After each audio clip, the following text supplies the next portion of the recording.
আসসালামু আলাইকুম। আমি শফিকুল ইসলাম বলছিলাম বেসিক একাডেমি কেয়ারের পক্ষ থেকে। আজকে আপনাদের সামনে আমি হিসাব বিজ্ঞান দ্বিতীয় পত্রের মজুত পণ্য হিসাব সংরক্ষণের দ্বিতীয় পার্ট আলোচনা করব। আমরা গত পার্টে আপনাদের এই অধ্যায়ের বেসিক বুঝিয়েছিলাম। আজকে আমরা ম্যাথমেটিক্যাল ট্রামে যাব। তো আমার বোর্ডে একটি উঠিয়েছি যে হিসাব বিজ্ঞান দ্বিতীয় পত্রের বরিশাল বোর্ড 2024 সালের একটি প্রশ্ন। এই প্রশ্নটা আমি আপনাদের ম্যাথমেটিক্যাল মানে বোর্ডের মাধ্যমে করে দেখাবো। তো আপনারা বোঝার চেষ্টা করবেন, আর যদি কোনো সমস্যা হয় আপনাদের বুঝতে, তাহলে আপনারা কমেন্টসে জানাবেন। তো অঙ্কটি আমি একটা আপনাকে পড়ে শোনাচ্ছি। এর 10 নম্বর কোশ্চেনে ছিল ওমেগা ফ্যাশন লিমিটেড এর গুদাম ভান্ডার থেকে নিম্নোক্ত তথ্যাদি নেওয়া হয়েছে। তো জুলাই 1 তারিখে প্রারম্ভিক উদ্বৃত্ত ছিল প্রতি একক 10 টাকা দরে 700 একক। 4 তারিখ প্রতি একক 12 টাকা দরে 800 একক ক্রয় করেছে। 9 তারিখ 500 একক ইস্যু করেছে। জুলাই 20 তারিখ আবার আপনার কি করেছে, প্রতি একক 20 টাকা দরে 700 একক ক্রয় করেছে। 30 তারিখে কি করেছে, 700 একক ইস্যু করেছে। আসলে এখানে আমাদের যদি আমরা একটা ম্যাথ বুঝতে পারি, তাহলে এইভাবেই আমরা সব ম্যাথ করতে পারবো। শুধু আসলে এন্ট্রি বেশি বা কমে ফ্যাক্টর না, আপনাকে বুঝতে হবে। একটা এন্ট্রি ভালো করে বুঝতে পারলে আপনি কিন্তু পুরো ম্যাথটা বুঝে যাবেন। তো এটার জন্য আমরা যে ঘরের ব্যাপারে যে কথা বলছিলাম, কলাম ঘরের ব্যাপারে, সেটা আপনাকে অবশ্যই করতে হবে। যেহেতু আমাদের এখানে জায়গা কম, তাহলে আমরা শুধু ম্যাথটাকে দিব। আর যখন আমরা পরীক্ষায় করব, অবশ্যই আমাদের বাম পক্ষে যে আমাদের থাকবে হচ্ছে মানের বিবরণ, ভিন নাম্বার এবং কোড নম্বর থাকবে। ডান পাশে সর্বোচ্চ মাত্রা, সর্বনিম্ন এবং কোনো ফরমাইশ মাত্রা থাকবে, এবং মাঝখানে আমরা কোম্পানির নাম, মাল খতিয়ান আর কোন পদ্ধতি করতেছি, এটা কিন্তু আমাদের অবশ্যই লিখতে হবে। তো এখন আমরা শুধু ফিফো পদ্ধতি করব, ফিফোর ব্যাপারে আলোচনা করব।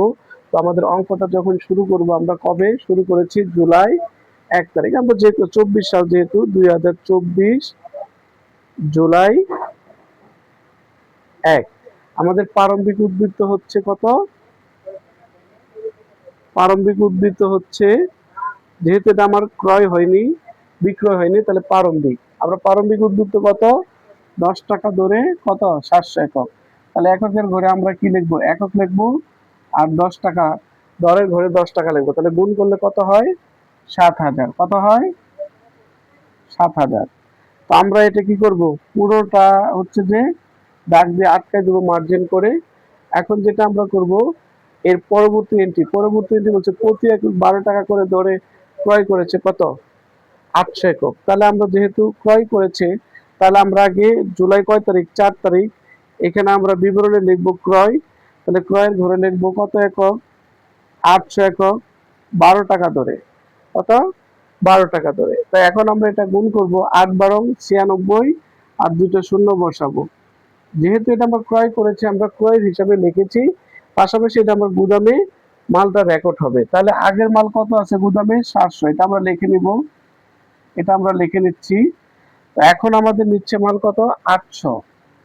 তাই 800 হচ্ছে 12 টাকা দরে, কয় টাকা দরে, 12 টাকা দরে। তাহলে কত হচ্ছে, 9,600 টাকা। তো এটা আমাদের কাজ শেষ। তো এটা আমরা কি করব, এটা আমরা গুদামে লিখে নিলাম, মানে যারা আমাদের উদ্বৃত্তে কতটুকু প্রভাব পড়লো। এখন আপনি দেখেন, ইস্যু করেছে কত একক, 500 একক। কত, 500। তাহলে আপনি যেহেতু ইস্যু করেছে, এটা 9 তারিখ, ইস্যু মানে হচ্ছে বিক্রয়। আর আমাদের যেহেতু কত, 500 একক করেছে, যেহেতু আমরা ফিফো করতেছি, এই বিক্রির সময় আমাকে ভালো করে খেয়াল রাখতে হবে কিন্তু, বুঝে। এই বিক্রির সময় আমাদের যত ঝামেলা, বিক্রিটা যদি আমি বুঝতে পারি, তাহলে আমাদের এই অঙ্কটা অনেক সহজ।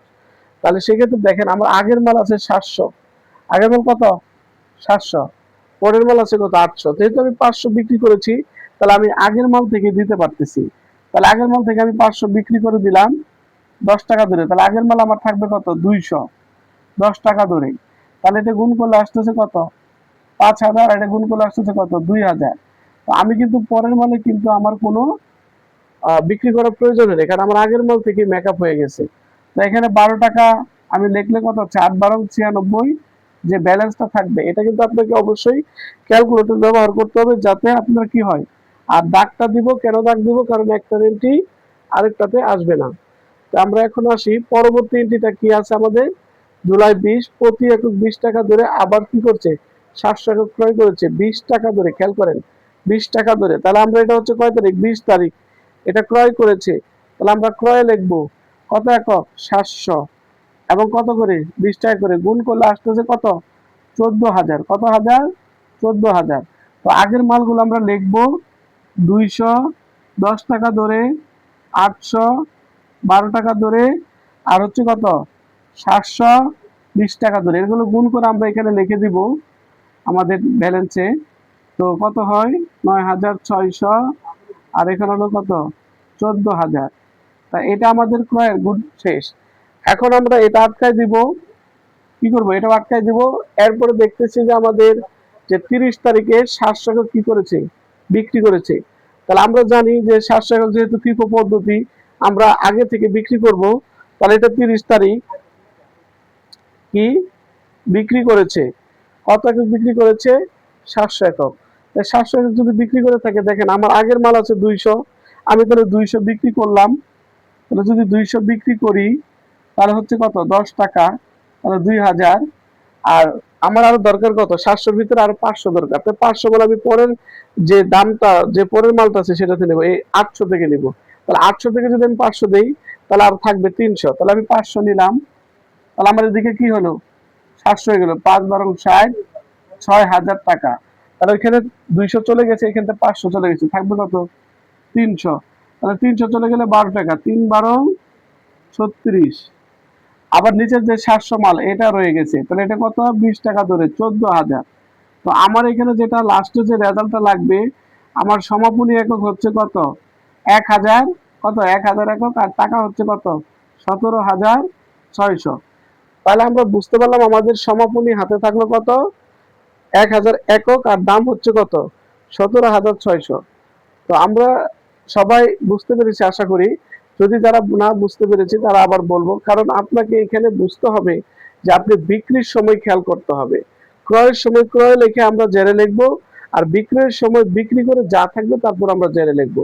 তো ফিফোর কথা হচ্ছে যে আমরা যে মালগুলো আগে কিনবো সেগুলো আগে বিক্রি করব, আর লিফো হচ্ছে যে মালগুলো পরে কিনবো সেগুলো আমরা কিন্তু আগেই বলেছি এগুলো। তো এখানে আরেকটা ব্যাপার হচ্ছে যে আমাদের ফেরতের ব্যাপারে, তো আমরা যদি ক্রয় ফেরত হয় তো ক্রয় ফেরতের মাধ্যমে মাল কমবে, সেক্ষেত্রে আমরা বিক্রয় লিখবো, তাহলে আমরা যে রেটে মাল কমবে সেই রেট কমাই দিব। আর যদি এখানে বিক্রয় ফেরত হয় তাহলে আমার গুদাউনে কি গুদামে মাল বাড়বে, সেক্ষেত্রে আমরা মাল ক্রয় লিখবো। এইটুকু একটু খেয়াল করার বিষয়। আর আমরা আপনাদের এই ম্যাথটি বোঝানোর চেষ্টা করেছি। এখন আপনার অনেক আশা করি বুঝতে পেরেছেন। যদি না বুঝেন আমাদের কমেন্টসে জানাবেন, লাইক কমেন্ট শেয়ার করবেন। আর হচ্ছে আমরা আপনাদের এই ক্লাসের ব্যাপারে আমরা আর নেক্সট ক্লাস আপনাদেরকে ভারযুক্ত বা সরল ঘর পদ্ধতি এটা আমরা আলোচনা করব নেক্সট ক্লাসে। আপনারা আমাদের সাথে থাকবেন। ধন্যবাদ। আসসালামু আলাইকুম।